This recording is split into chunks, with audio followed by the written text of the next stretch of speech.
Hello everyone and welcome back to another video. In today's video I'm going to show you how to replace a file in Gumroad. So actually guys, first you will need to go with gumroad.com website and then just log into your account.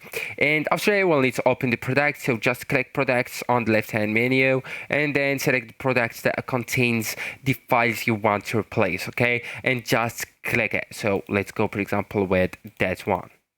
Right, and here you will need to locate the file section, so scroll to the files area of your products and you will see the current uploaded files. So let's consider I already upload a file on the cover, okay? So all you need to do is to click the replace button that you will find next to the file you want to update, and then just choose the new file from your computer and wait for the upload to complete.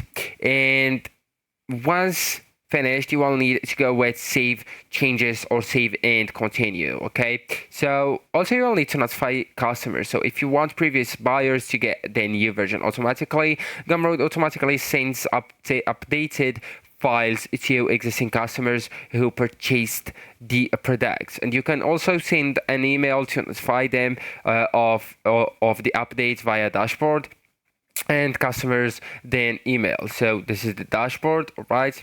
Dashboard, emails option on the left hand menu, and then you will find the emails of your customers just right here, so you can notify them. So actually guys, that's it. This is the end of the video. Thank you so much for watching and goodbye.